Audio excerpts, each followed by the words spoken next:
Hello. I have the text. No. Maybe I do. I don't. We're gonna be continuing this. Hopefully it doesn't crash when we're talking to the kid. Sorry. Getting annoyed. August ended, September began. It was time to go back to school. Lizzie groaned and complained the first entire week. She hated going to classes. Still, there were interesting things to do that couldn't be done anywhere else. You weren't sure how Cove felt about it. He was enrolled that year. That was like a sign Cove would be staying in Sunset Bird for a while. At school, he was alright, but kept his distance from the other kids. From what you saw, anyway. Whenever you could, Cove stuck to you like glue. He didn't even mind that much what you did to pass the time, as long as it was together. And that was just fine. You felt for him the same way you had. Nothing changed. Except, as you got older, you were able to understand it better exactly what those feelings had, or still, meant. That year, the divorce of Cove's parents was finalized. You overheard your parents talking about it, saying Cove's dad got full custody. At first, you were worried. That meant bad news. I forgot to tell people on Blue Sky I'm live. Okay. At first you were worried that meant bad news. It made Mr. Holden cry, apparently. Then you found out it meant Cove would keep living with his dad. He would only stay with his mom a few weeks of the year. Cove cried too, for different reasons, you thought. It seemed like Cove and his dad might move again, but Mr. Holden decided to stay after all. Mom asked him once about it. He said he didn't want to uproot Cove's life a second time. Mr. Holden tried to get Cove to like Sunset Bird more. He kept encouraging his son to go out and see the place. Sometimes Mr. Holden volunteered you to spend time with Cove. He seemed very confident that it was an effective strategy. Cove never talked to anyone about what happened with his parents and withdrew whenever it was brought up. It was hard for him, yet nobody knew how to help. Eventually, Cove stopped crying on his own. You couldn't understand what had changed, but you hoped that you could help him feel better still, since even without the tears he looked sad. Maybe one day he could say out loud what he felt inside. After that, it felt like things had gone back to normal, except what was normal didn't stay the same. Years passed, and suddenly, you were in middle school. You weren't a kid anymore. You were 13 years old. That made you officially a teen, even if your sister didn't agree. The toys and crowns that used to litter every free space in your room had been packed somewhere away, replaced by new hobbies. There were other changes too. Cove's cast got taken off. It was weird to see him without it initially. Underneath the pink plaster ended up being a long, thin scar that snaked across his forearm. Cove's chest puffed out in pride when someone drew attention to it. He also went through a major growth spurt. He was also the tallest student in his class for 2 years in a row. Cove will probably hold that spot again next time. In class, people knew him more than just being tall. He also stood out because of how well he did on tests and in other academic situations.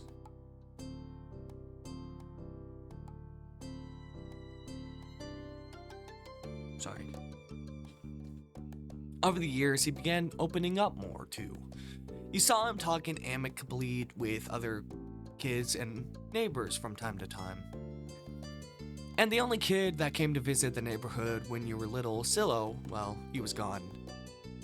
He and his mom moved back south because of her work.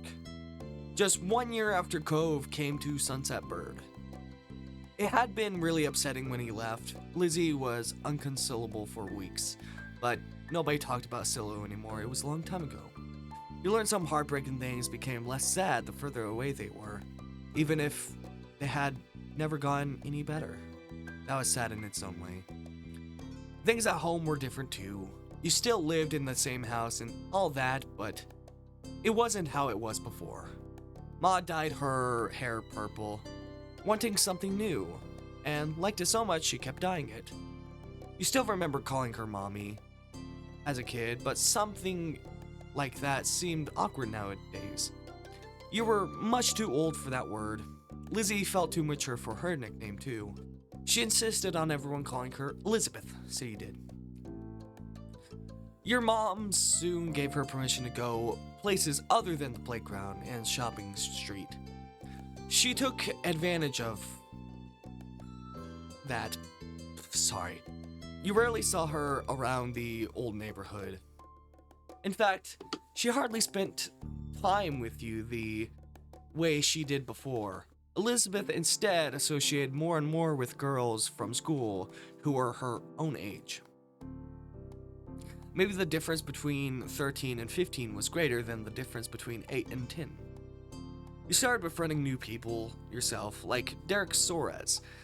He didn't live in the neighborhood or go to the same school. What happened was his and Cove's dad struck up a business partnership a few months ago. Since then, Derek would pop up in the area now and then. It seemed Mrs. Soares was happy to let Derek tag along to his work if Derek had the time for it. Without a doubt, everything and everyone had changed around you. In small and big ways. You had too. As time went by, though, it was easy to settle in this new normal. Then, before you knew it, school was over and summer vacation had come again. Alright. It was the first day of summer vacation. The sun was as hot as ever, but you were inside and away from the harsh rays. To be more specific, you were wide awake, ready to head out. You made sure to slather on your most generous amount of sunscreen so you didn't get burnt. You were looking in the mirror, studying the clothes you'd thrown on, when your bedroom door opened without warning. In the reflection, you saw Elizabeth raise an eyebrow. Have you been staring at yourself this whole morning? Should you knock next time? She ignored that, crossing her arms over her chest with a disgruntled expression. Clearly, she hadn't come in just to see you.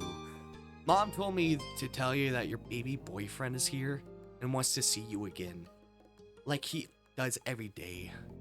He brought some happy summer gift from Mr. Holden.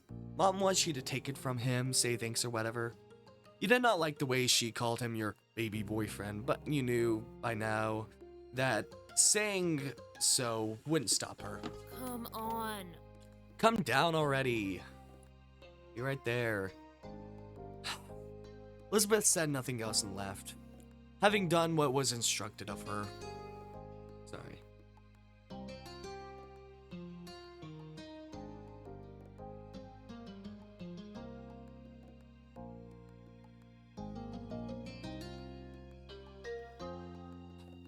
Sorry.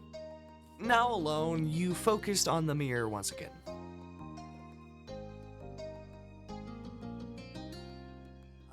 Pretty short. You could relate to Derek and how it felt to be smaller than people thought you ought to be. Your shortness seemed even more drastic when compared to Cove, who was unusually tall. Don't really care about it. Things kept changing. With the height you actually had and what the impression of that height was based on your age, it was confusing. Then you put the finishing touches on your outfit while ruminating on the situation. Careless as they had been, Elizabeth's words piqued your curiosity. You planned on going over to see what Cove was up to today. Oh, sorry. So this worked in your favor. It was when you spotted your reflection that you realized you were smiling wide. You were looking forward to seeing him. You left your room, going down the stairs 2 steps at a time. As I do need a little break. Sorry, anxiety.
Hello. Oh, alright. We'll continue. There might be a lot of breaks, so my own anxiety. I spotted Mom first, reclining on the couch. She held a magazine in her hands, which she was preserving through. Morning, Mom. She looked up at your greeting, a smile instantly appearing on her face. Thanks. Good morning, Snow. Thank you for coming down. Ma's at the door with Cove. You can't stay over today, unfortunately. Why did you go and thank him before he leaves? You nodded and made your way to the front door. Just as she said, Ma was there making conversation. She must have heard you because she looked over your shoulder. Oh? Fine, look who finally made it. Morning sleepyhead. Ma reached forward and you knew what she was about to pat you on the head. She was taller than average for an adult woman, so at your height, you were absolutely tiny in her eyes. You let her do it. You stood by patiently and indulged your Ma's wishes. She gave you two small taps on the crown of your head. The last one down today, you know that? Life isn't a race. Funny. I don't think that excuse will work if you're late for anyone other than your own mother, though. With a small laugh, Ma stepped aside. Cove was just as you remembered, exactly how you came to know him to be. He leaned uncomfortably to the side in your doorway, as his bushy hair covered part of his face. His features were pinched in embarrassment, and he shifted from one foot to another. He was holding what must be the gift that was talked about a lot. At first glance, you figured it must be a bouquet of flowers. Then you gave it a real look. No, instead, it was carefully cut fruit. It made a lot of sense that it was actually from Cove's dad. You had to suppress a laugh at the showing. You couldn't imagine many folks buying that sort of thing for their own personal enjoyment. That kind of arrangement was built for the presentation, likely to impress whoever was inevitably going to receive it. It seemed no matter how long he lived there, Mr. Holden would keep going out of his way to be neighborly, and Cove would always be roped into participating. Cove sighed in relief at the sight of you. He must have been braving some embarrassment to get this far, and that had clearly been what he was waiting for. Hey, Snow. He broke eye contact then, staring down at the ground instead. Your heart sped up, being near him. You smiled back fondly.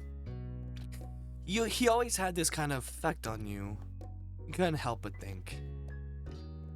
Ever since the two of you were kids, there was something about him that was just special in some strange and indescribable way. Hey, it's nice to see you. Yeah, I mean, it's nice seeing you too. Not that it's nice for you to see me. Both of you had a bit of a laugh, though your gazes still didn't meet again. It was already shaping up to be another long summer. The best part was that the two of you had plenty of time together to enjoy each other's company and relish what you had together. His awkwardness over the task started to creep back in, so Cove nudged the gift closer to you. He was ready to be relieved of it. Your hands brushed over his just slightly when you took hold of the base. He flinched enough for you to know with certainty that he noticed it happen. You couldn't help but smirk to yourself, and with that, the gift was accepted. I hope you and your family like this. It's a pretty good gift, I think so, anyway. He smiled earnestly. Dad spent a lot of time picking out the best size and design. There were so many options to choose from. We're gonna say this. You're too cute sometimes. I'm not trying to be. Just thank my dad for all of this, okay? Sure thing. Mr. Holden's behavior was really different from any neighbor you'd have ever had. Though after 5 years, you were used to his antics, and you'd since made up your mind about what your opinion was. He was great. Though there's some things people didn't like about Mr. Holden. You didn't mind them and liked him quite a bit. And even if he was Cove's dad, you couldn't pretend like he wasn't a nice looking guy. That was good too, but it was something you kept to yourself. Your thoughts were quickly interrupted by a shout. There you are! With a confused look with Cove. Both of you stepped through the open door onto the neighborhood street. It didn't take long to locate the source of the noise. He spotted Derek. Just a few yards down the road, he ran up to you. Happy. Derek was certainly a welcome guest in your neighborhood. It was a pleasant surprise whenever he showed up. After stopping a couple steps away, Derek hunched over to catch his breath. Then he looked up with a wide grin. Hey. Hey, my guys. I was just at your house, Cove, but no one was there.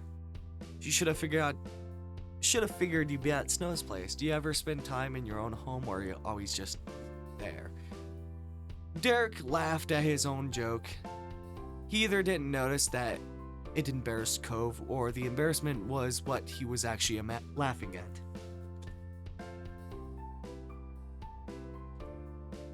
Oh, wait, sorry. Derek turned to you. He was going to say more when his eyes widened and he gasped. What's that? You followed his gaze, unsure, then you realized what he meant. You were still holding Mr. Holden's gift. This is kind of a bouquet of flowers, but it's made out of fruit. Nice. Can I have some? No. It's a gift for my family. I can't give it to you. Derek pouted at your words, not hiding his disappointment. Oh, okay. Then he nodded his head, as if to clear it. Alright, that's right. I came here because I need to say something big. There's some kid here in Sunset Bird. Cove was as surprised as you were by the news. Such a reaction made sense. No one around your age had moved here since Cove did 5 years ago. Were they with their family? Maybe they were cutting through? Nah, the new kid was all by themselves, just waiting. Just walking? Did you talk to him? Nope. Nope, can report the sighting right away. The kid had green hair, glasses, was pretty small, and seemed really upset about something. I hope he didn't leave. You blinked slowly. You looked over to your longtime neighbor. That sounds a lot like you, Cove, when you first got here, anyway. It kinda does, doesn't it? That's weird. Oh. He sounded almost fond, a small smile, playing on his lips. Derek snickered, good naturally. I can see that really well, now that you say so. But, what'd you say? Let's go find Cove's lookalike. We should all meet him. Sure. I'll do it. Sure, I want to say who this person is. I want to see who this person is. Derek grinned, then he pointed down the street the way he came. As I saw him, the mystery visitor was going this direction. Nothing else needed to be said. The three of you were off, with Derek leading the way. Derek brought you to the beach. As a trio, you made your way down the shore to the playground. You walked the familiar path in a comfortable silence. When you were almost there, you spotted the kid in question. His bright colors almost shone like a beacon beneath the rays of the sun. He scuffled around, kicking up the sand as he paced. It was true, he seemed pretty upset. You didn't think he was sad like you had originally pictured. No, with his erratic movement and scrunched up expression, he came off angry. You were curious about him and what he was so mad about. Derek must have felt the same as you. He waved wildly, calling out to the boy. Oh.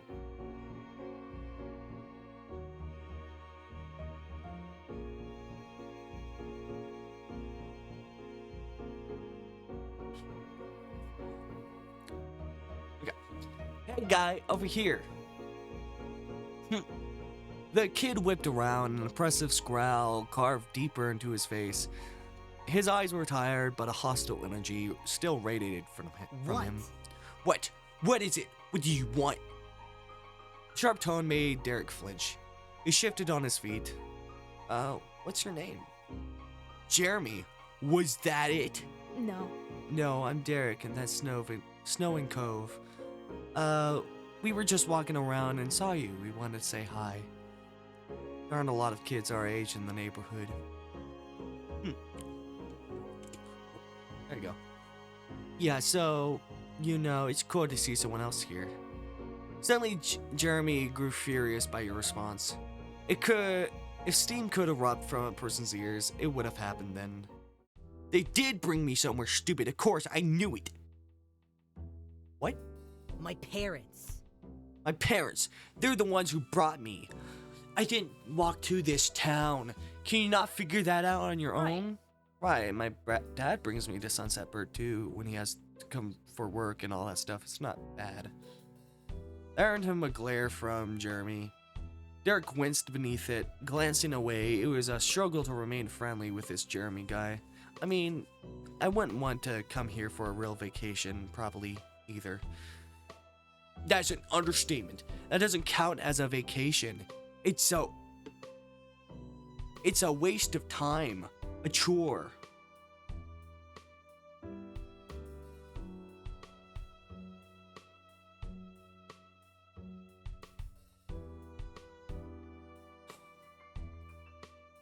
My parents' family is nearby, and we just had to come to see them. Ugh. If they're your family, parents' family, it does not make your family too. I guess. I guess. That's a pretty good reason to come by. Did you want to go somewhere else? No. Jeremy crossed his arms with a huff. He turned away. They should have gone by themselves, since they cared so much and left me home. But I'm not allowed to be myself. Makes no sense. They're the ones who don't know how to do anything, and I'm the kid. Sorry. It must suck to be forced to do something you don't want. As if it does anything. You turn to Cove, lowering your voice. The two of you aren't that similar at all. Jeremy must have good hearing, though, because he caught the private exchange and scoffed. Stupid. Of course we're not similar. My eyebrows aren't stupid. Cove's cheeks flushed crimson at the insult. You couldn't be sure if it was out of embarrassment or anger, maybe both. Come on.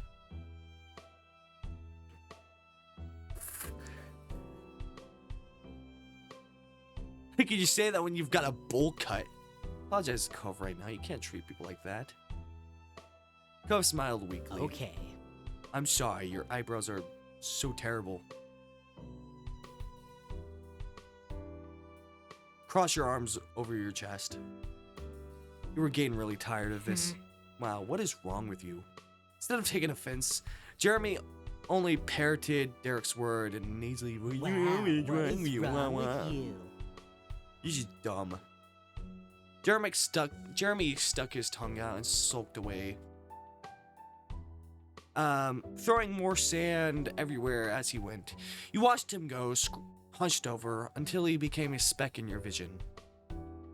Silence reigned in his wake. The three of you tried to process what just happened. I can't believe it. What a mean kid. Derek wasn't kidding, and by the sound of those earlier complaints, the new boy Jeremy was going to be in the area for at least a little while this summer. Derek sighed in dismay, plopping onto the ground. You followed, and Cove did shortly after. There wasn't much else to do. This sucks. This sucks. Was hoping to meet someone fun, hang out maybe. He shook his head. After a moment, he slowly turned to you with a hopeful expression. Oh, we're not doing it. We're not. I know what he's thinking, but you know what could really improve the day? What? He didn't respond. Instead, he used a hand to point right at the fruit arrangement you were still holding. You had completely forgotten about it during the mini drama that unfolded. You had gotten used to the wait. You glanced over at Cove. You noticed that he was eyeing the fruit. He must want some. I need to save it. Okay. He sagged, still staring at the glistening fruits, but he didn't insist further. Yeah, it is a gift for the Parker family after all. They should be the ones who get to have it. Sorry for asking. It's fine. Quiet once more descended upon your group, and Cove turned towards the ocean. A peaceful expression on his face. Hey, you two remember the land before time? That fruit thing? Makes me think of the dinosaurs all like the leaves that were shaped like stars. Tree stars? Yeah. Yeah, chomping leaves look so delicious when they did it. I've never seen it. You should, it's great and really sad, but still great. Plus, it's about dinosaurs. Derek didn't say anything further about dinosaurs or otherwise. For the next few minutes, the three of you watched the waves crash onto the shore. Hey, Snow? What? Yeah? The two of you met eyes casually. What? That was pretty cool, he said back at the guy. Oh, thanks, I was just saying what I thought. Derek chimed in with wild and high spirits. Yeah, you totally owned him. I don't know what his parents say, but it's at least someone is around here to tell him what's what. Yeah. Derek then leaned back on his arms. He contemplated the sky with a content sigh. So, are you both ready for summer break? Yeah. Cool on you. I wish you could say the same. It feels like there's a lot planned for it. And what about you, Cove? Are you ready? Yes. Before he could say anything else, the light atmosphere was shattered. Hey, Snow! You glanced over your shoulder to see your sister. She strode closer and closer, appearing none too pleased. What? I've been looking all over you for you. Ma said you and Cove ran off with the thing Mr. Holden bought for us. Oh, what? She leered over you with arms folded. So, where is it? It's fine. Right here. Goodness gracious. You turned your body to face her and held up the bouquet, proving that it was in one piece. She inspected the fruit arrangement with a small frown. Alright, looks good. But if you're all doing is sitting around, you better take it back to the house now. It's not just for you. She grinned tauntingly, slyly glancing over at Cove, who sat right beside you. Even if you are the person who counts to the delivery boy, this was up to his dad. It seemed everyone was in a mood to tease you and Cove today. Cove's cheeks became a couple shades redder, but he didn't deny the accusation. He couldn't. Everyone knew the two of you gave each other special priority. Get going. This wasn't okay just because you hadn't done anything yet. Oh no. I think I hear the mean kid coming back. We better get out of here. Elizabeth blinked, confused, and looked around. What? What kid? I don't see anyone. Derek didn't bother explaining. He just launched to his feet and ran off. Cove hopped up too, gladly taking the opportunity to exit the situation. He followed after Derek, who sent a look to you from over his shoulder. You turned to watch Elizabeth, who stared back, brow raised. You ran. Without a word, you got up. You got to your feet too, and bolted down the beach unimpressed. Elizabeth rolled her eyes. So immature. Says you. She shook her head as she walked towards the house, not bothering to follow whatsoever. Meanwhile, the three of you made it back to the shoreline. Derek pumped his fist, grinning in triumph. We escaped and we shall live to see another day.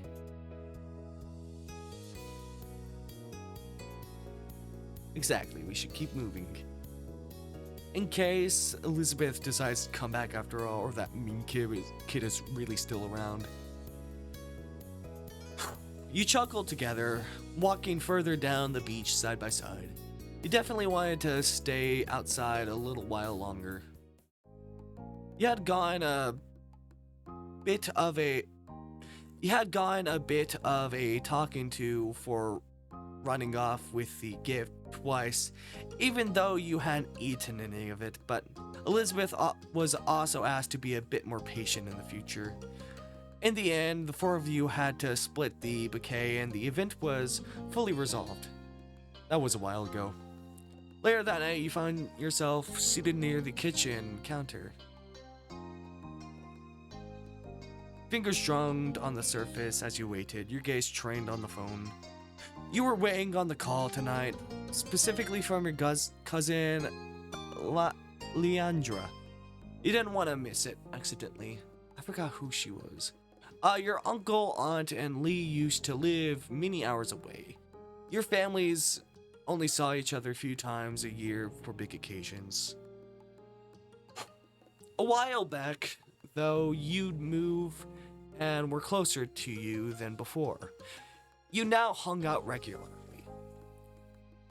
With school being out, you're positive she's gonna want to come over a lot. The two of you were the same age and got along well. She used to be really fond of Elizabeth too, but now that your sister had become allergic to interacting with her own family, it tended to just be you and Lee who spent time together.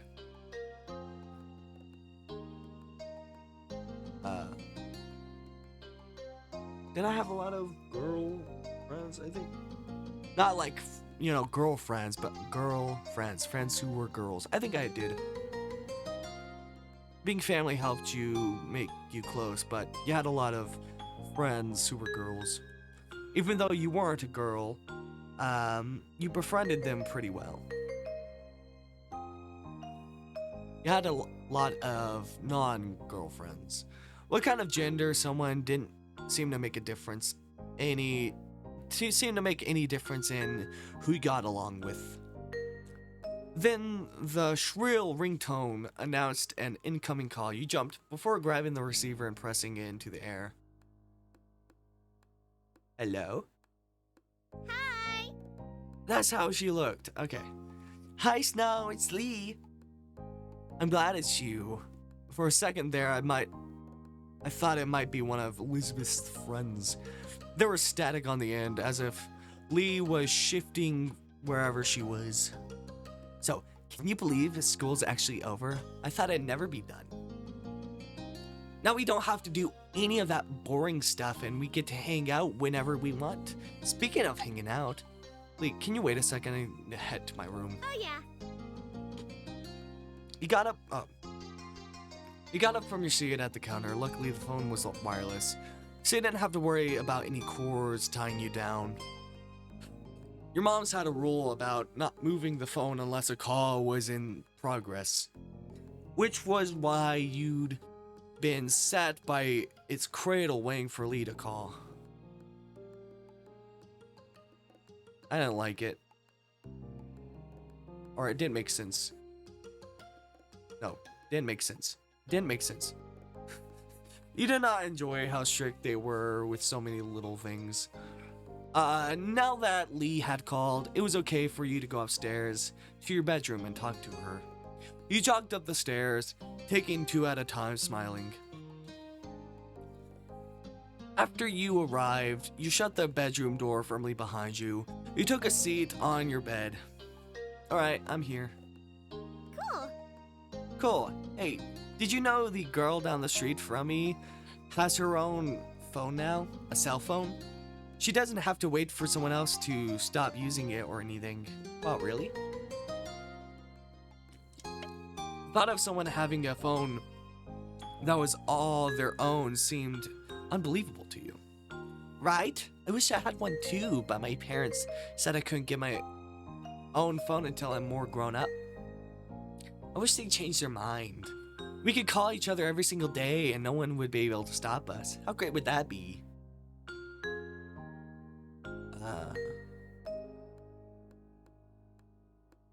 But wouldn't I still be using a home phone?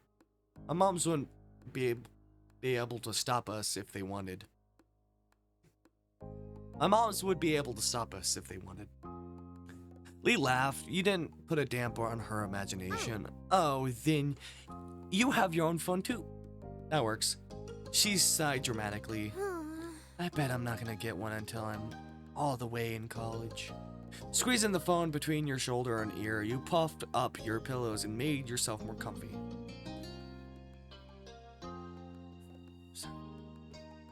It was strange to think of a time when normal school would be over, and you have the choice whether or not to go to college. School was such a big part of your life right now.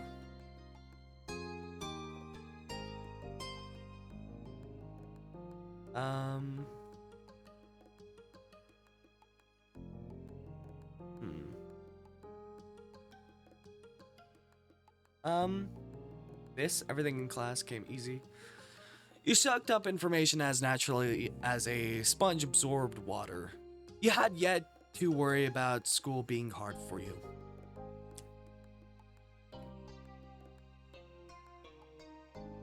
You had no plans on getting excellent scores this time around.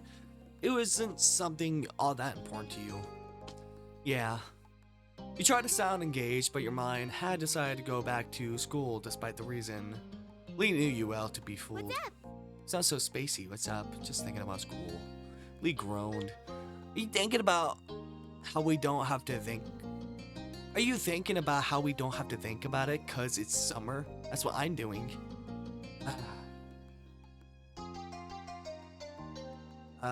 Petition for more vacation time.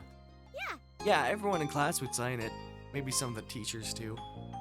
Though I guess school isn't all the way bad. You can do some good things there. You can just do more when school's out.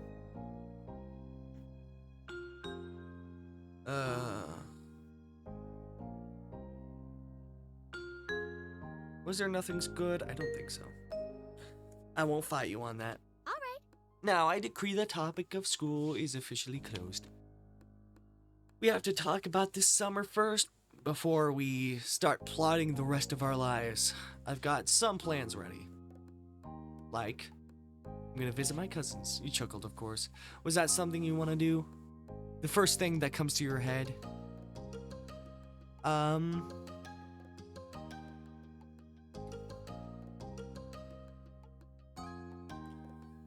Spend time with Cove.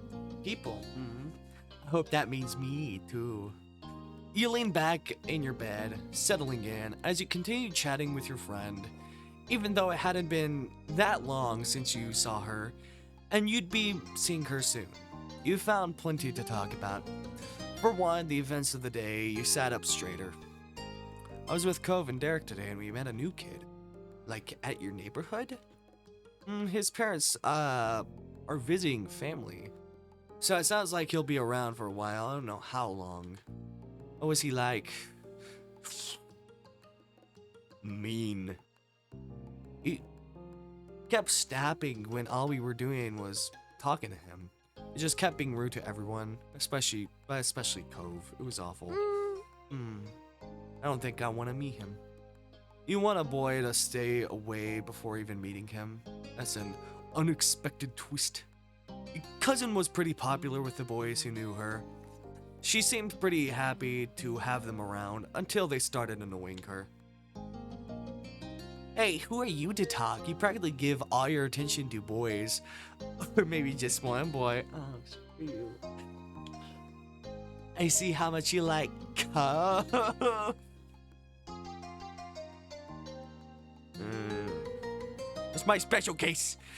Lee laughed at your defensiveness, deeply amused. After a moment, you chuckled along with her. There was a stopping noise approaching your room, heralding the arrival of your irritated old sister. She flung the door open, a frown etched on her face. How you long gonna hide the phone?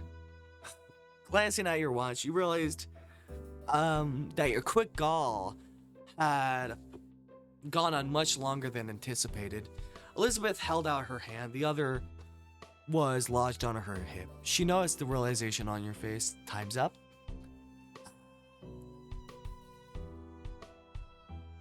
Gotta go. I'll see you soon, okay?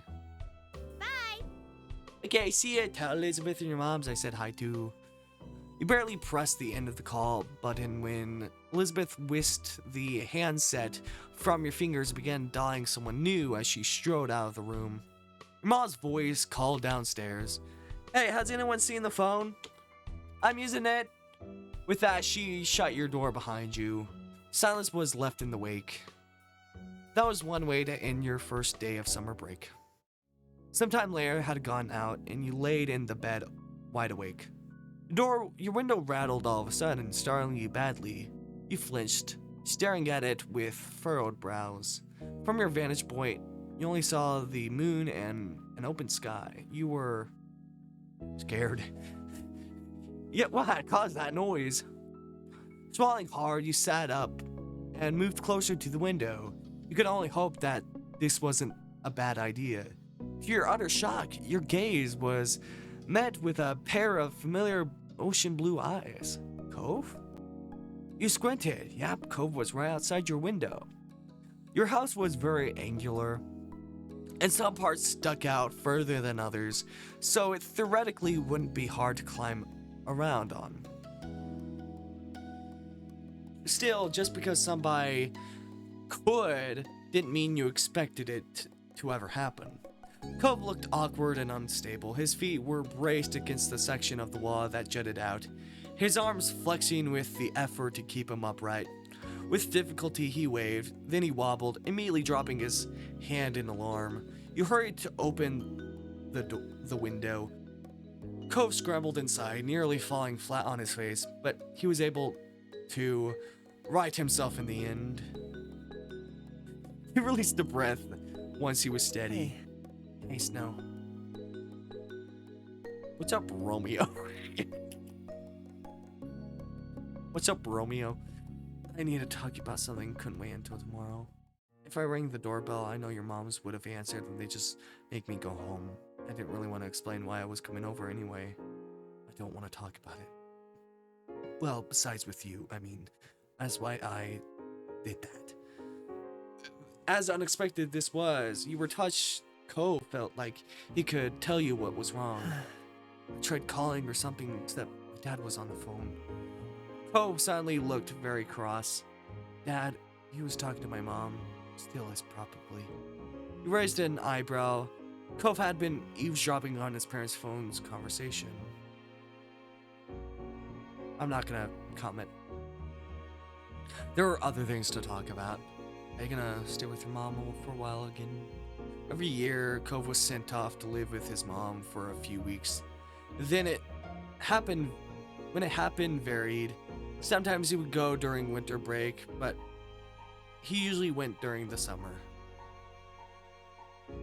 Even though it was hard news when you found out he was leaving and you missed seeing him those weeks, you understood. To your surprise, however, he shook his head. That's what I thought too, but no. That's not what they were saying. My dad asked my mom not to have me this year. He said she could come to stay with us here. You waited for him to continue. He didn't. The conversation abruptly dropped off. You couldn't help but stare at Cove. There was a complicated mix of expressions on his face. Is she gonna do that? Yeah. She told him she'd come. I know she's coming before school starts. Oh. You had heard Cove talk about his mom a lot over the years. He'd tell you about past memories or what happened while he was visiting her. Still, it was one thing to hear about someone and another to actually meet them. Very soon you were gonna see Cove's mom in person. You were taken aback by the news, so you could only imagine how Cove felt. You looked over at him. He was pacing around your room, his features pained with dread. for they barely stayed in the same room long enough to have lunch. Now they're all gonna be together, 3 of us all this time, just for a few weeks. I know I should probably be happy they can talk to each other now. I'm still not. I'm just confused and freaked out. And now I feel really bad for feeling this way. Snow, so... His fist tightened, and his eyes became misty. I shouldn't keep getting like this. It's been a long time, alright, and I'm not a little kid. Though he wouldn't meet your eyes, you knew he was waiting for you to say something.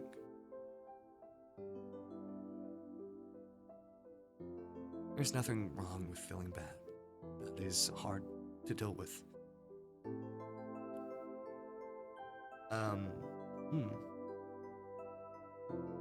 The tense lines of Cove's shoulders eased. Thanks. That makes me feel a bit better. Like I'm not freaking out for no reason. A momentary silence fell over the two of you. You marveled at how the day started. You woke up eager for summer vacation, but now things seem so crazy. The mini debacle with Mr. Holden's gift, the newest addition to the neighborhood being so rude, and as if all that wasn't enough, now Cove's mom would be living with Cove and his dad again. Your whole life was kind of like that, it seemed. Complicated and hard and different. Why couldn't things just get better with time? Snow? The sound of your name, said quietly, pulled you from your thoughts. Cove gazed at you, concerned. Are you okay? Are you okay?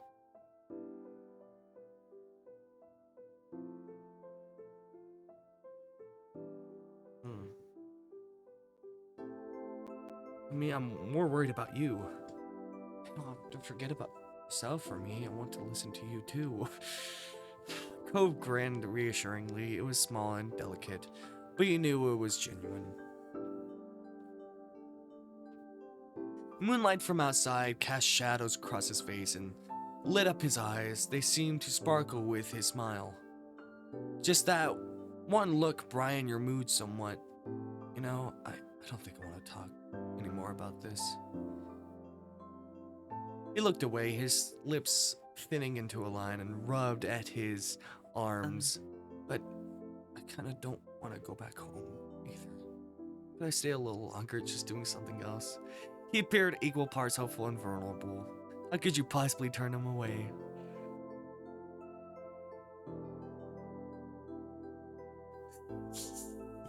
Of course, you can always stay here, Cove. I wanna... One, boom, boom, boom. As if he even had to ask. Cove immediately perked up at your response, a smile appearing on his face. He immediately took a seat on your bed, not afraid to get comfortable in your room. You felt a little better at the sight, however, somehow. You still had a lot of worries, but you were glad he was here. And not just tonight, you were glad he came into your life in the first place. That was a change you never wanted to undo. It felt totally natural to him to let him into your little world. He fit into it like a missing piece of the puzzle, and you were certain there was room to get even closer. You joined Cove on your bed. Taking a seat across from him, he smiled at you again. But you could tell this time it was half-hearted. He was still easy to read. Though he didn't want to talk about his mom and dad, he must be thinking about what happened and what's about to happen.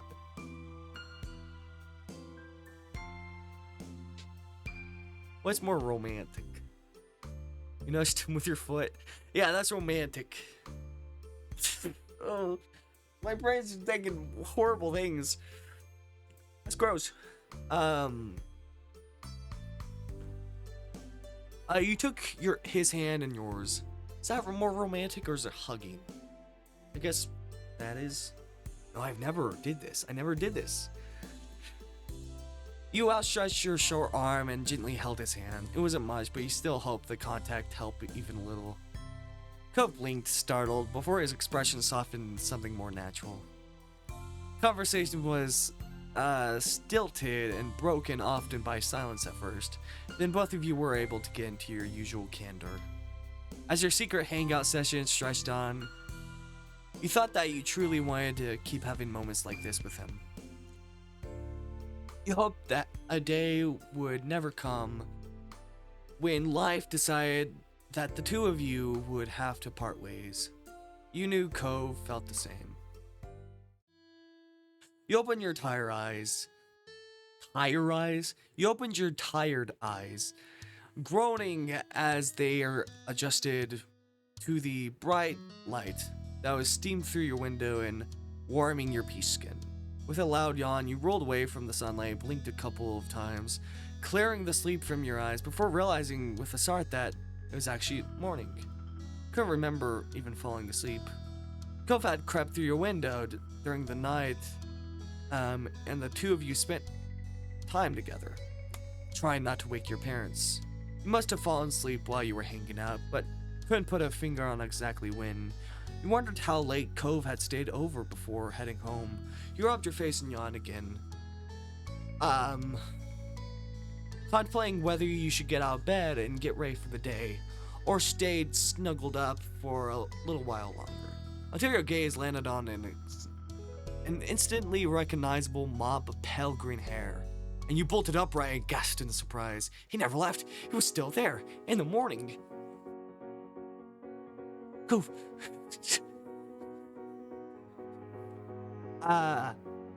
He had fallen asleep while sitting on the ground and precariously leaning his head on the side of your mattress.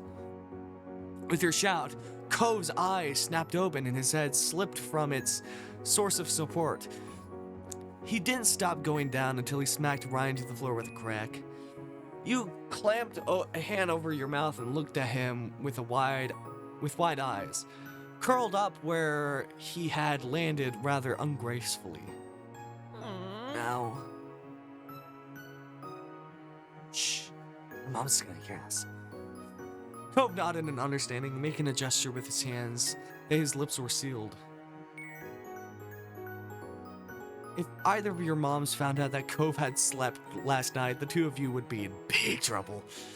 Cove blinked at you a couple of times, his eyes growing wide in panic, as some thought that only he could hear settled in his mind. Oh my god! Oh my god, I fell asleep. You weren't exactly sure what to do as you watched Cove pace around your room, looking around frantically.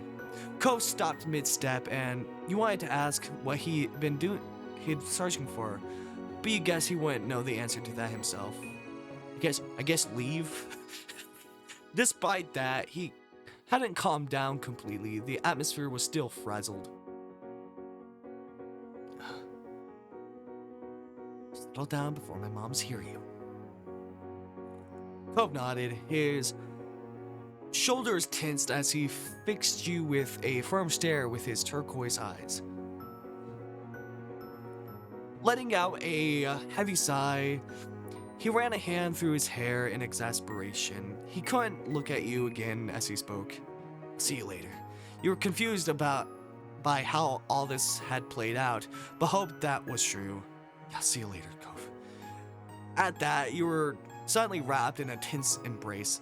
As panicked as he was, this seemed to be something he couldn't forget before leaving. Thanks again. You're a good friend, Snow. Really good friend. He firmly whispered the words into the top of his shoulders. It made you feel tingly. But you were let go before you had the chance to respond, or even fully react. In a matter of seconds, he had climbed over your bed and opened the window. A cool breeze rolled off the ocean, fluttering through Cove's hair and filling your room with a salty scent. Cove anxiously stepped out onto the ledge.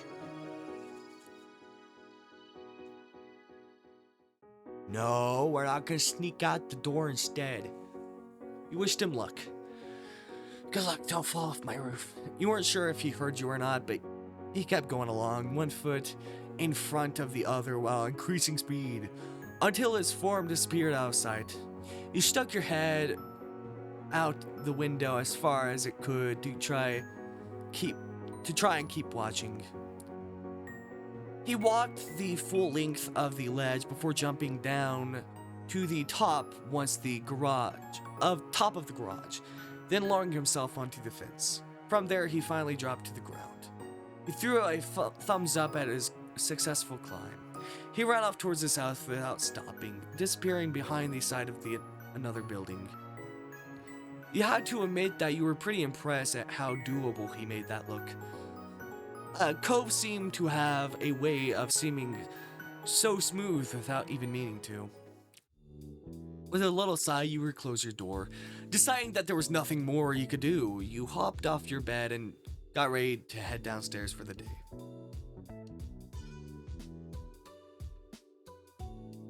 Just left. It was too early to do anything else. You took the stairs, slowly attempting to mask your face in the look of innocence. You're sure that someone would have come into your room if they had heard anything strange, but you couldn't be too careful. You had to play it cool. You stepped into the living room. Elizabeth was there, tapping her finger on the counter. Good morning, Elizabeth. She looked at you immediately, her eyes squinting at the greeting. Why? What? You hadn't done anything. Why are you being so weird? Why?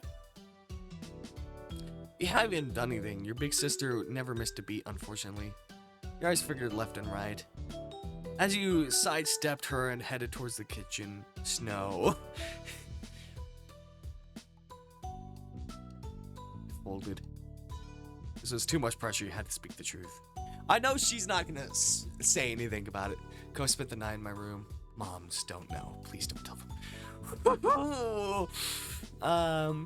Your sister's mouth fell open as if on command with that admission. It was an accident. After it really seemed to have sunk in, she buckled forward with laughter. Elizabeth even put a hand out to the kitchen island to keep a little more stable.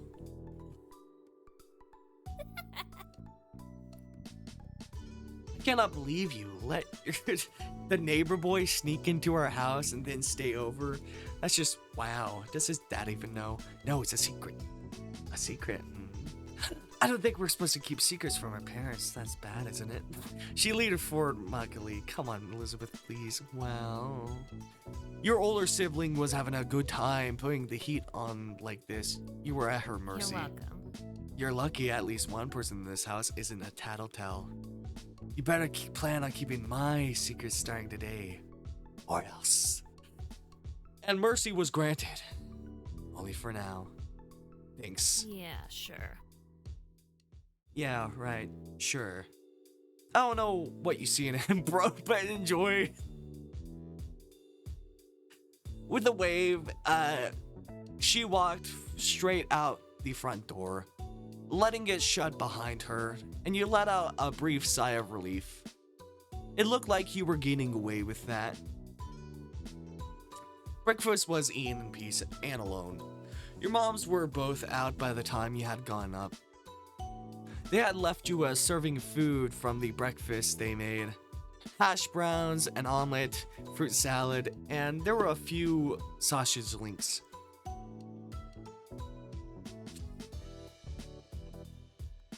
You took a bit of everything. Wait. It was tasty. You appreciated that there was a variety in the meals your moms made. The day lazily drifted by at home, and eventually your parents returned. You pulled open the fridge again, lingering in the frost air for a moment or two before grabbing a bottle of ice cold water and taking a long drink. It was a perfectly balmy summer afternoon, and you decided to head outdoors and find something to do. You hadn't decided what that something was just yet, but you were sure something would pop up to occupy your time. As you were heading out the front door, you paused for a moment. You hadn't seen Cove since he had left that morning, and you couldn't help but think about what had happened to him. Would it be bad to go over to his house right now or to call him to check in? You stepped out of your house, still stuck in the initial debate with yourself, when a voice caught your attention. Hi. Ah, this is where we meet his mom. Hi, Snow. Confused, you looked over where an unrecognizable woman was waving at you. A friendly smile plastered on her face. You racked your memory of where you might have seen her before, but nothing came to mind. Not your school, or from the country club your moms took you to. You had no idea who that woman was. The woman crossed the road towards you, and you were a little unsure whether to stay put or go back into the house and lock the door. Yeah. Oops, sorry. Was that presumptuous? I've heard about you, but you have no idea who I am, don't you? You shook your head, and she removed her sunglasses to reveal a sparkly, ocean blue eyes. All of a sudden, she seemed a little more familiar. My son lives here, and my ex too. Yeah, Cove's mom. She bent a smile and lifted a hand to point at the condo across the street from your house, from your own house. She was Cove's mom. You didn't know why you hadn't realized sooner. Now that you got a good look at her,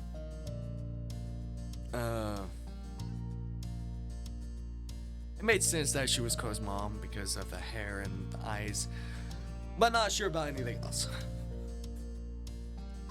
They had the same eyes and other physical traits in common.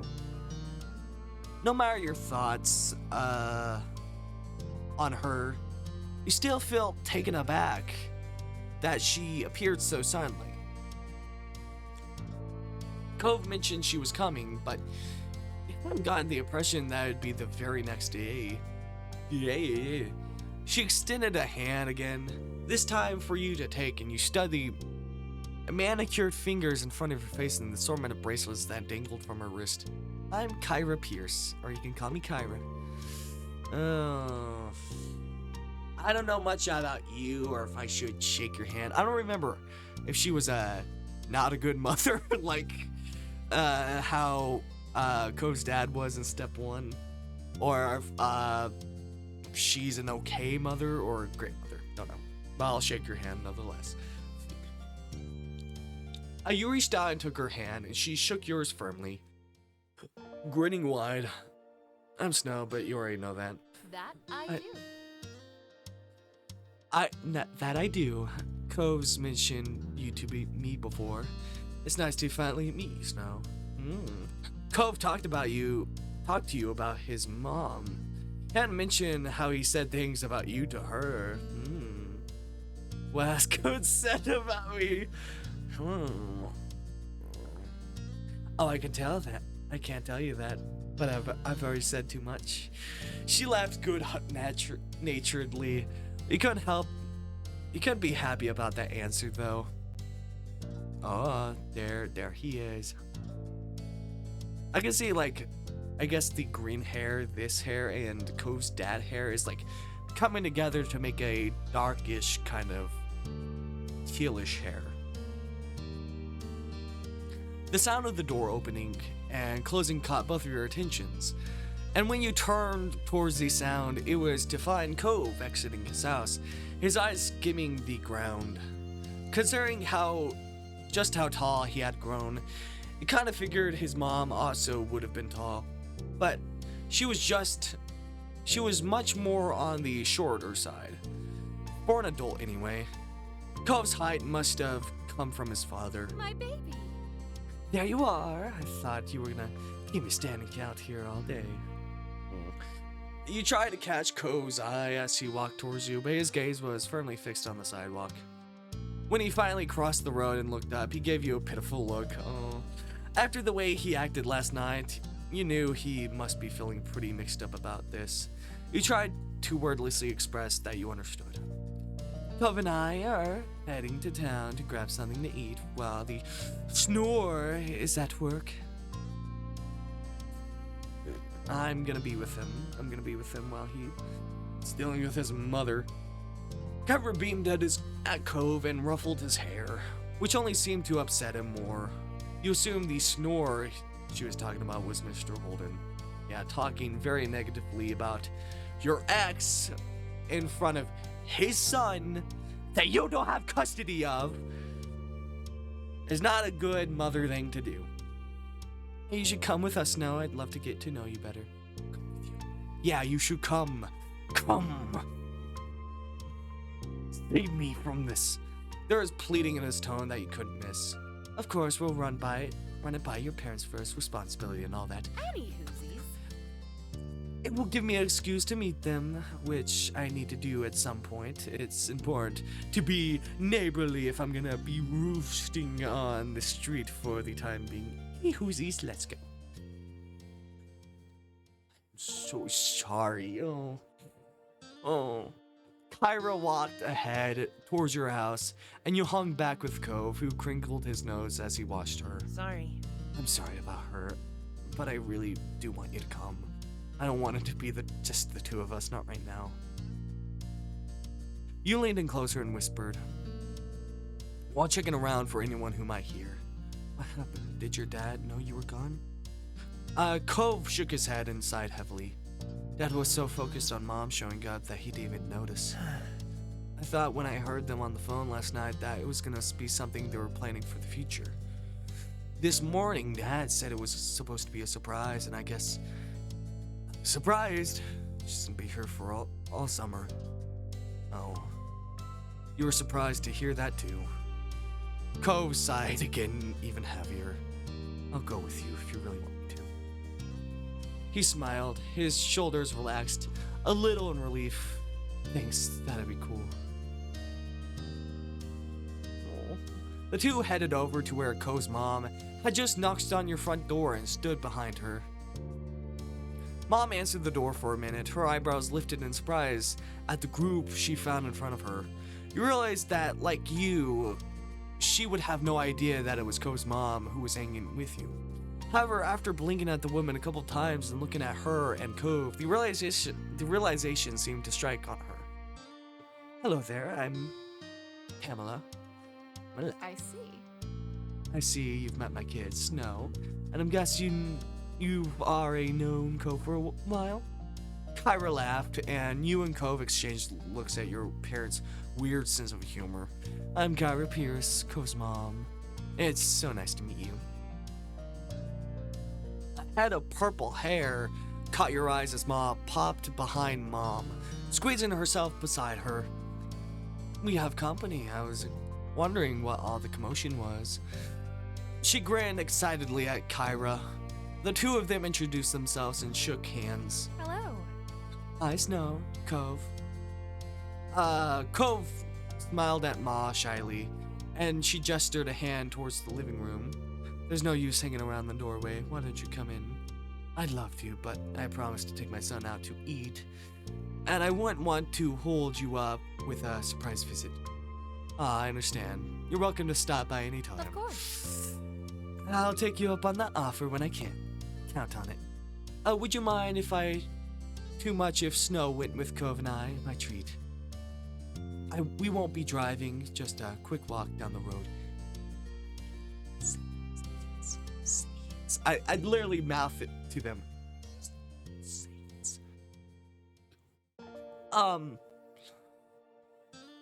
Sure, that sounds nice. Have fun. I hope you all have fun. You gave your moms a look, and they smiled at you fondly. Thank you.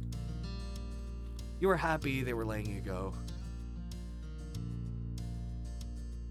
You could tell that Cove really needed the support, and you were ready to be there for him. Marvelous. Marvelous. I expect you to be back. Expect us to be back in an hour or two. We look forward to seeing you again. Take care. Your parents waved goodbye to the three of you as you backed up onto the street. There was a sound of a front door closing behind you. I'm pretty positive I saw some restaurants when I was in the taxi not too far from here. Yeah, it's a tourist town, isn't it? There's gonna be a lot of them around. It was kind of strange to see Cove give someone this much attitude. If he wasn't in the mood to be nice, If he wasn't in the mood to be nice, he generally kept it to himself. It's like, I feel so bad for him. Kyra put his hands on her hands on her hips and smiled at her son. Well, you sound like the area expert. Do you have any recommendations for a place nearby? Not really. Gal patted him a little and turned to you instead. How about you, Snow? Want to point me in the right direction? You know, I sure have a couple of favorites.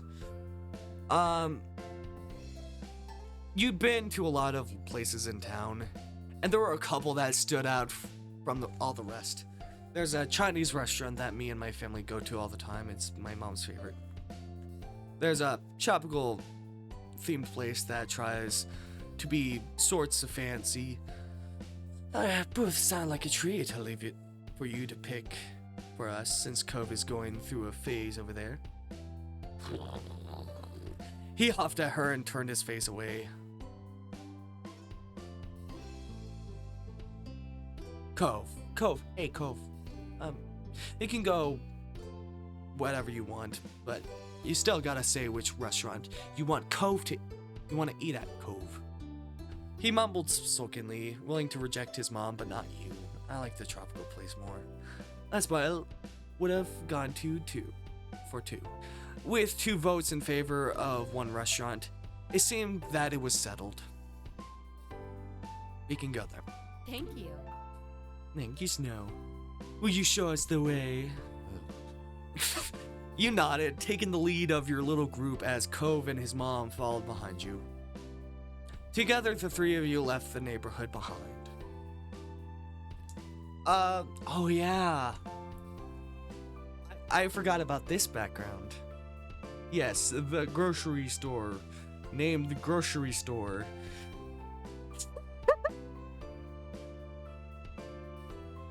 Man, my favorite grocery store ever is called the grocery store.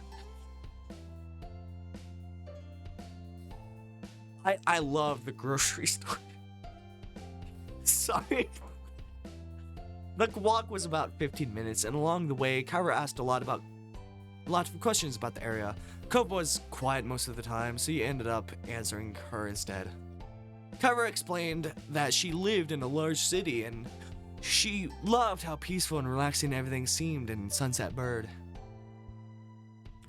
The restaurant was busy as usual, but you luckily were shown right to a small table.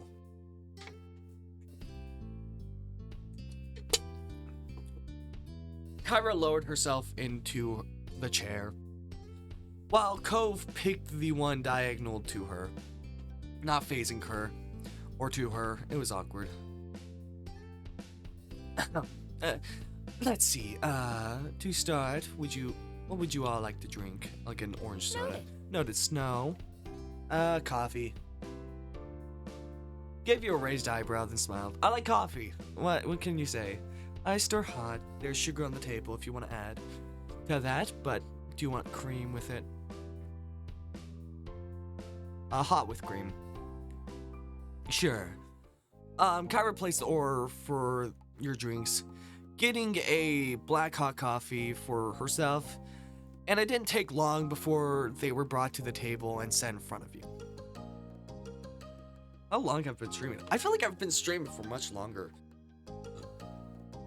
Like 2 hours or 3 hours. I guess not, when you're very anxious. You took a long sip from your drinks. As you looked around the restaurant, your small group checked over the menus, deciding what to order. The last time you came here, the dish you ordered was amazing. You wanted to order something different this time.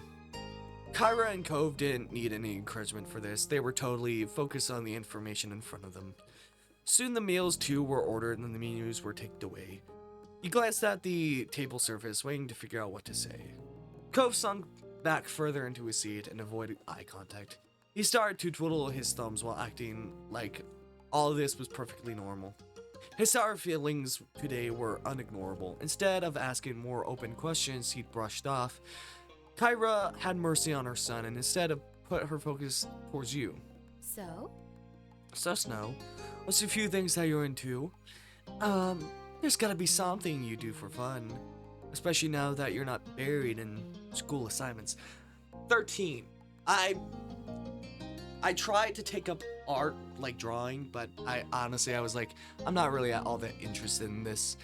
It was fun. It was fun what lasted, but I really didn't like it all that much. But what did last, what started in 2018 when I was 13, was music. Music. That's when I started. December of 2018. I think it was like near Christmas and stuff. I remember it. I remember it vividly. But yeah, I just messed around, created things, and now I'm here. Oh. Really into Cove? Have I ever said that before? Hold on. No, I have. Okay.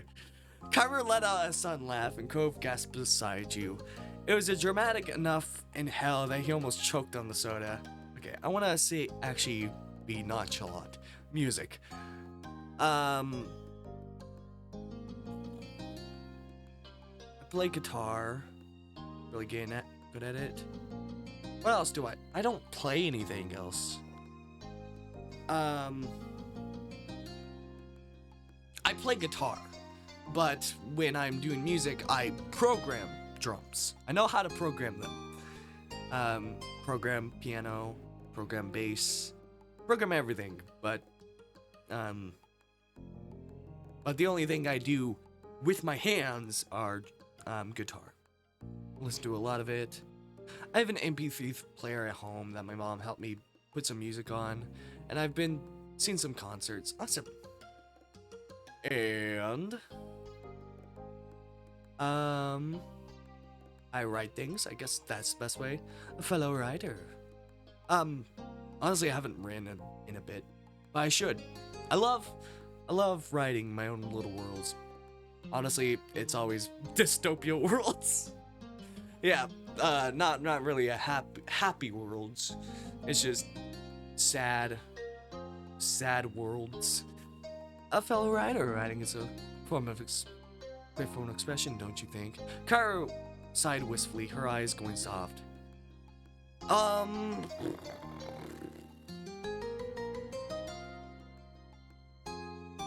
like to read fictional, I guess.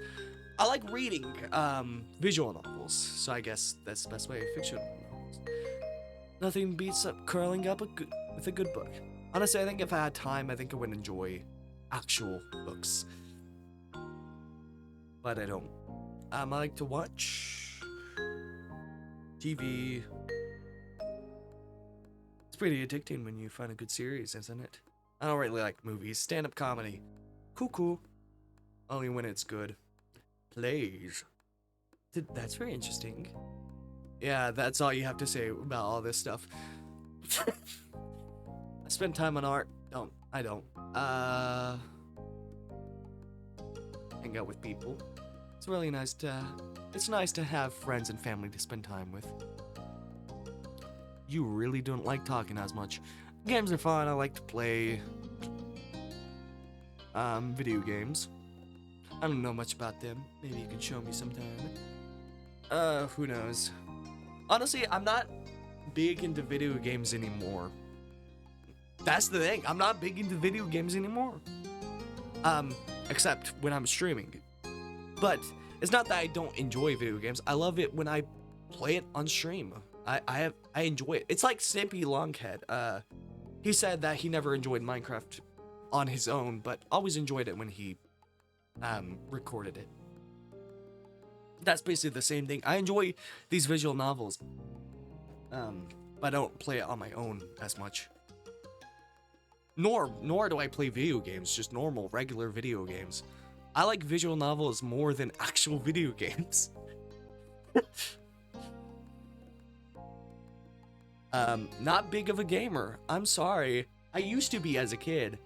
not anymore. I was introduced to like gaming by my dad and anime from my mother.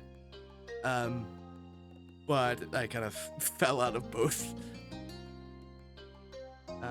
First anime I was introduced to was Dragon Ball Z stuff. I think that's it. Head to the beach and swim. You must be a strong swimmer since you lived so close to the ocean. I find the water a little scary, but I still like to dip my toes sometimes. Honestly, I think the thing that is scary with the ocean is, you know how you go into like Google Earth and you zoom into the ocean? I think that is terrifying to see, like how deep it is. I don't know if I have fear of the ocean. I don't think I do, but honestly, just staring from space to the ocean is just terrifying. Honestly, space is terrifying. Just I can't like do like honestly, Google Earth is just a horror game to me. That's honestly how it feels. Also, like how, you know, you take these screenshots of people while they're staying still. It's just, I don't know, that itself is creepy.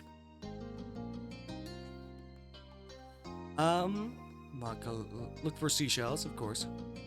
I keep the best ones I find in my collection. I'm sure it's an incredible collection. Go surfing. No. And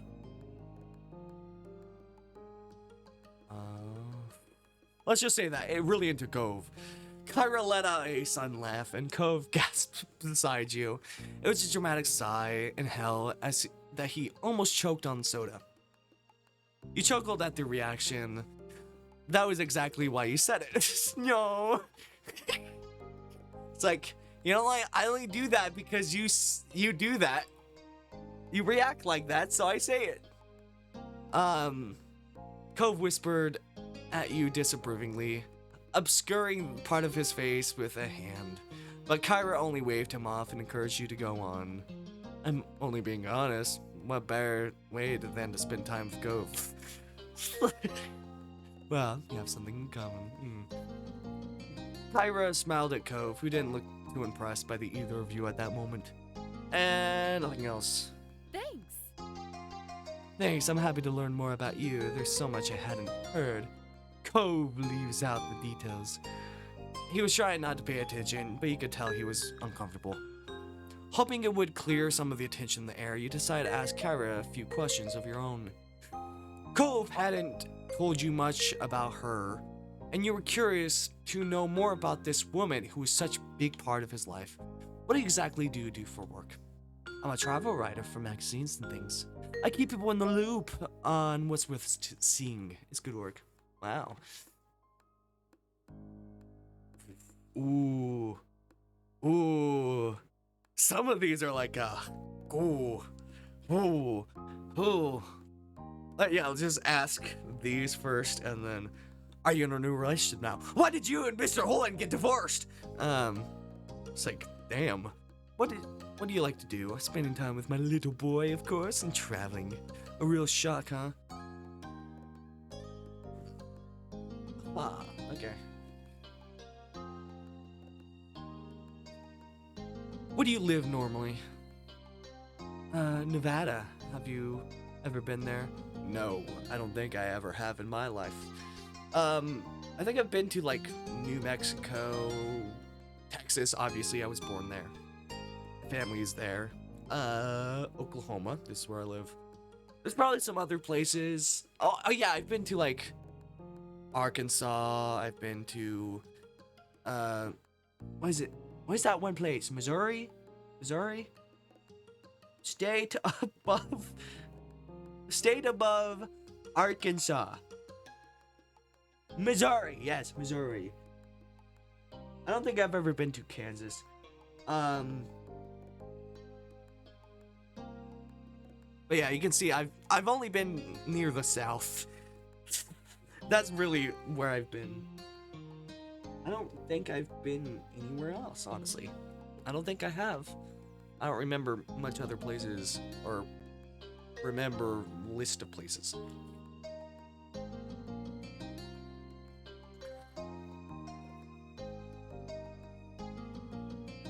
I have never been there. I've been near there, New Mexico. I've been next to it.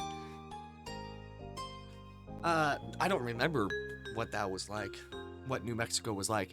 It's been years. I've lived in Oklahoma for most of my life. It's a beautiful place. Check it out if you can. Oh, I don't think I've ever asked these questions. No, I have. Trevor brushed the question off lightly. Not at present. I don't think I ever asked this. Ooh, yeah, he's like, don't you dare fucking ask that. He's like, don't you dare fucking ask that. I'm not gonna ask these questions actually for Cove's sake. You couldn't bring yourself to ask another question. It didn't seem to bother her that the conversation dropped off.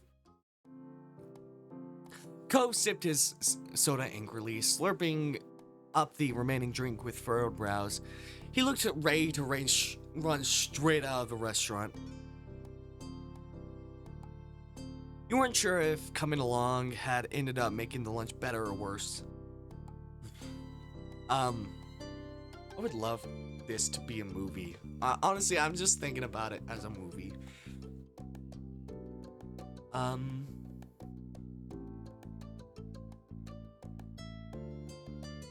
Have I done this? I have. I don't know if that makes him feel better. The rapper hit Cove on the nose. You had to bite down on your lip to keep from laughing. Okay, good. He get to smile. I think that's what makes him feel better, is us teasing him instead of his mother teasing him. It took a couple of moments, but finally he cracked a smile, and that made you feel lighter inside. Very cute. Two seem very cute together.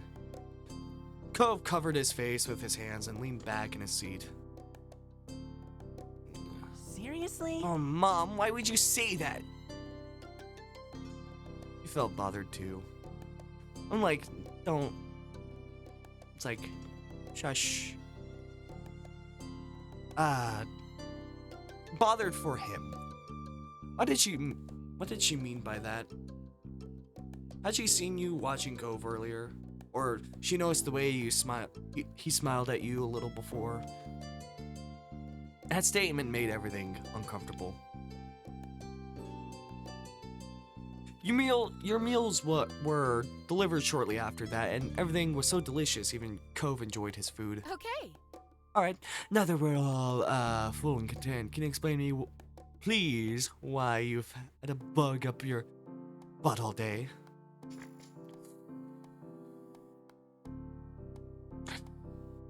Oh, I've never wanted to punch someone before. No, I have. I have wanted to punch so many people, and you're on that fucking list, bitch. Cove's face scrunched at that. Seriously, baby, what did Mom do to make you this mad? I've never been around a full day yet. He gripped the edge of the table, refusing to make eye contact. The words he spoke were barely audible over the din of the restaurant. You could have told me. She leaned forward to not miss anything else, her eyebrows raised. Told you what? He finally seemed to find his voice and spoke the thoughts that had been on his mind. That I wasn't gonna visit you this year. That you were gonna be coming instead. Did anyone find me? Want me here with you? Cove's eyes began to shake. His frustration abated. I don't want you to be. I do want you to be around, but I didn't know it'd be like this. It's not the same. And nobody said anything. I see. Her expressions grew tense. She threaded her fingers together and placed her hands in front of her on the table.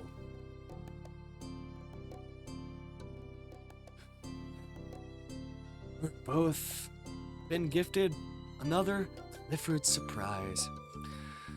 Referring to that as a Clifford surprise almost caused both of you and Cove to crack a smile. You also had no idea his name wasn't just Cliff. Over 5 years, nobody had ever called him Clifford until now. She smoothed her hair back, not letting go of her stern look. More things change, the more they stay the same. They let identical sighs, but smiled weakly at one another afterwards. I'm sorry. I can go home, Cove. We can set up a normal trip to my place before the summer ends. Cove's lips tightly closed together. He seriously pondered the option. I think I do want you to stay. I miss when you're not there. My heart. Sorry, I'm mocking her. Anyway, she reached across the gap, cupping his face, and planted a kiss on his cheek. Cove tried to wiggle away. It's like, he's like, Mom, stop. I might actually want you to go away if you do this. Honestly, if I was Cove, that's what I would say. It's just like back talk and just be like, Mom, if you continue doing that, I might actually want you to leave. It's like, ow. All right, I'll stop. I'm sorry. Sweet young men need to be smooshed by their parents.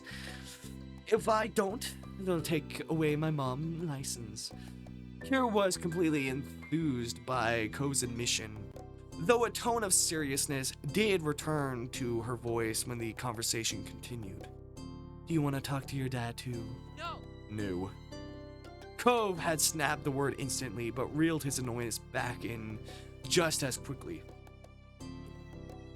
Maybe later, not today. It's alright. Oh, that's not Kara saying that. I understand. We can shelve it. Thanks, Mom. Thank you for talking to me, little mister. She grinned affectionately at him before turning your way. And thank you, Snow. What did I do?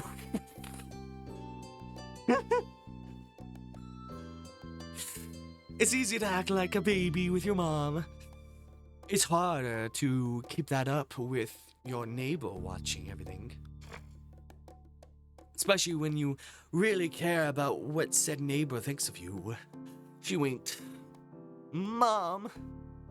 She just ruffled his hair with a laugh. Then moved her hand down to tap the end of his nose. And that was how the issue was resolved, at least between Cove and his mom. The three of you left the restaurant, and Kyra had paid the bill.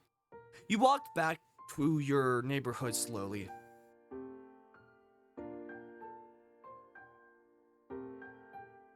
You had eaten so much by that time, you began to feel sleepy. It didn't help that the lunch had happened late, and the sun was already beginning to descend from the sky. I didn't even realize. See, the dad, Cliff, yet, with his long ass hair, is more curly and wavy. But eventually, you reached your street. Someone was there to greet you upon your arrival.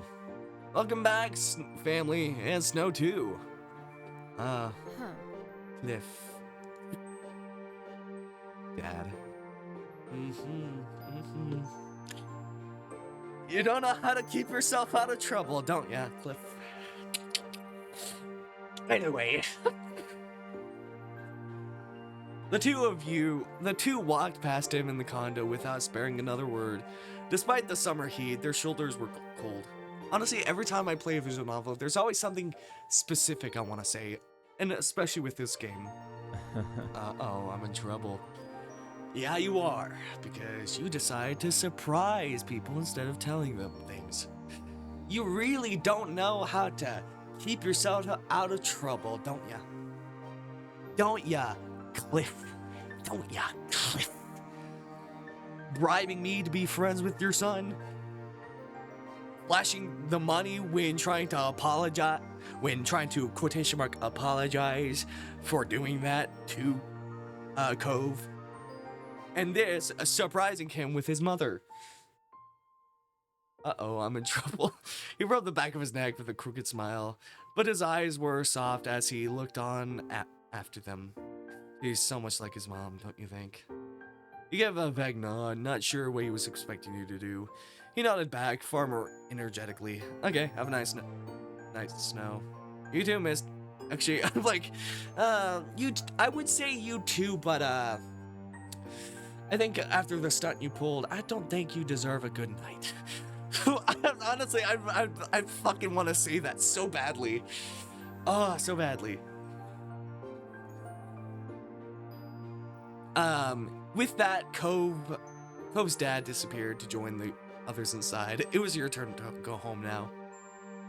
Summer hadn't started off all how you imagined it would have, though it turned out to set the tone well. Having Kyra in the neighborhood was a new experience for not only you but Cove, but also your families. And a dual moment was rarely had. I think, I'm not sure if I'm gonna save. I do need to eat, get ready for bed, but I will come back, do this. I even know there was something over here.